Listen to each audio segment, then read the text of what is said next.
Hey there everybody, it's Mark Crilly. I'm back with another how to draw video. You can see I'm holding a blue pencil. That's a first, a blue colored pencil. And this video is going to be a first in a lot of ways. I am going to be teaching you a certain technique for creating a chrome effect, either on lettering or a logo or any kind of object that you want to. So what I've done here is I've written out the word chrome in like a sort of retro 50s style. I'm going to zoom in. I think I'll start with the letter H and show you this technique step by step. Alright, so I'm going to get in here and start with a little bit of a blue line right across the upper surface. Now, I think what this does, it serves to symbolize a blue sky above, basically. And you can have it tight up to the top line. I'm leaving just a little gap here, which I think will add a certain sense of reflectivity to the lettering. And the thing that I want to be cautious about is not to start putting it along this one, because I've decided that along the left-hand side is maybe going to be more white, and that this blue is limited really to the upper surfaces of these letters. So actually, since I haven't even been able to zoom in all that tight, I'm going to maybe extend this across a few of the letters so that you can kind of get a little more of the idea of how I would do it for the entire thing. I think this is my first one. I'm not sure that is all colored pencil, and people have been asking for that for a while. Mark, how come you never do something with colored pencils? So hopefully this will make those people happy, although I'm sure this is not necessarily the topic that they were thinking of, but I can certainly come back and do other ones. Here, let's go over to the C, because that is large enough that you can kind of see. You can see, see what I did there. Oh, yeah, so funny. Actually, I hate puns. I really do, honestly, guys. That's why I think if you go back through my videos, you won't find me too guilty of puns. They just don't make me laugh. In any case, I think we kind of got the idea of where the blue lines are going to go, and now I can switch over to the next technique.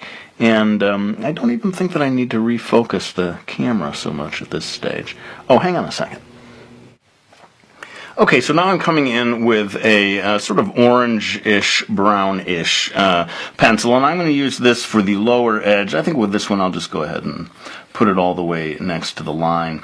And with a lot of these chrome lettering effect kind of things, you will often see some shade of brown at the bottom, which sort of signifies the earth, I believe, you know, the land, and then the blue up there is going to be the sky. So, and a lot of people will be like, Crilly, what are you, like, trying to teach us how to spray paint a van or something?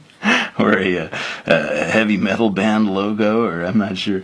But sometimes I just want to try something new, and I've always enjoyed this little technique, and just the fact that you can kind of teach it fairly quickly, it seems to me, and people might be surprised at how effective it is, given how little time it takes to do.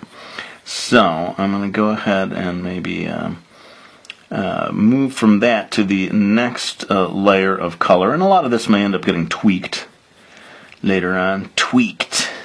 Oh, if I'm doing that, I got to be consistent, right, and get a little of it up here. That's one of the things, is you can sometimes forget the kind of rules of your own chrome. Don't forget the rules of your own chrome, man. Just don't do it. I do have to apologize for the lack of how to draw videos the last couple of weeks. And sadly, it is not yet over. I'm finished pretty much with mastering manga, but I do have another big project on the horizon that may really push me to the limit in terms of sticking to my new video every Friday pledge. That sacred pledge that I made, when was it, like last year? Around September 1st, something like that. Although I had been doing them at a pretty steady pace prior to that. Anyway, time to move on to the next part of it. And what I want to do is, just because I sort of like to come at this cautiously, I'm going to move to a gray, a fairly light gray color. And this gray is going to give us a tone that goes all across the lower part of the lettering, but not near the edge, because like I said, that's where we're going to get some sort of white, you know, the white of the page is just going to shine through at that point. And down here, I'm just going to fill up pretty much all of this with this gray. I may at some point want to just sort of concentrate on one of the letters instead of trying to do this whole big part of it, because it is going to start to slow us down. So maybe we should, we'll focus my energies on the H here and try to get that one right. So watch how I do this. I am going to fill in this whole central area here, well, not the whole of it, but the bottom part of it. And as it comes up here, I'm actually going to get a little extra shading on this far edge. It sort of will help this look a little more three-dimensional. And we're not quite getting that 3D effect yet. That's going to come in a minute. But yeah, you may find some that you may be able to make use for this. I don't know if you're making a logo or something for some sort of purpose. I always like little techniques that you can just keep in your arsenal for when you need them.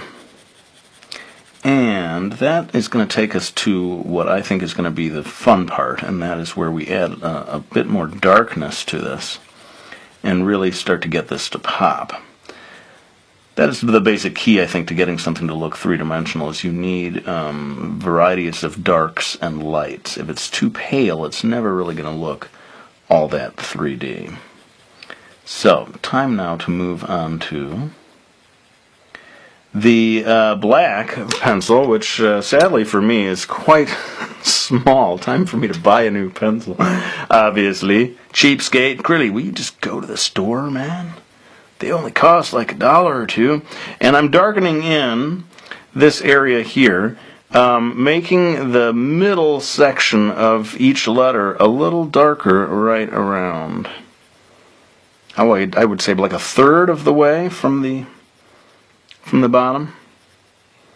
And this is really going to help sell this image as being three-dimensional. And I feel like also adding a bit of darkness over here. It's sort of like with the orange thing is on the bottom, but not on the sides more. When it comes down to the sides, we get a little more like, see how I can darken this in to help this seem more three-dimensional. It gets tricky after a while. You have to remember your own sort of color scheme of where all of this is supposed to go. But again, I find that it's right around this stage when you start adding this in, this kind of dark area right across the middle. That's when it really starts to pop and starts to read as chrome. Now, people will notice, hopefully happily, that we haven't done any time-lapse at all. Mark Crilly, the time-lapse fiend, seems to have kicked the time-lapse habit. Well, sadly, no. I think I also, guys, want you all to understand that if you want this effect to really work, you need to take the time and polish it. That final stage, which we illustrators call the polishing stage, I think, or I do anyway. I'm acting like I represent them all. Yes, we, all the illustrators of the world.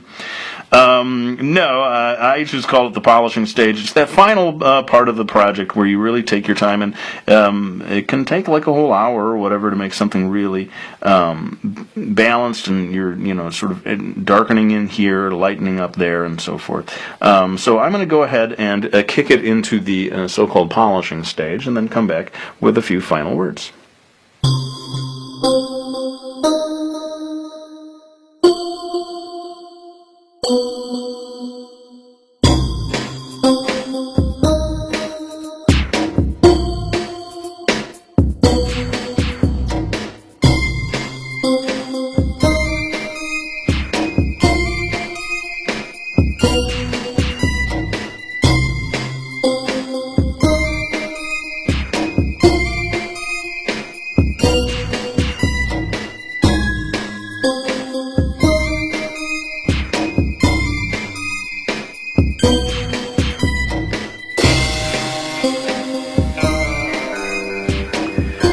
Alright, well, there's my video on how to do a chrome effect in the lettering. You can see that, most of it takes place during that polishing phase that I was talking about. A little word of advice on that.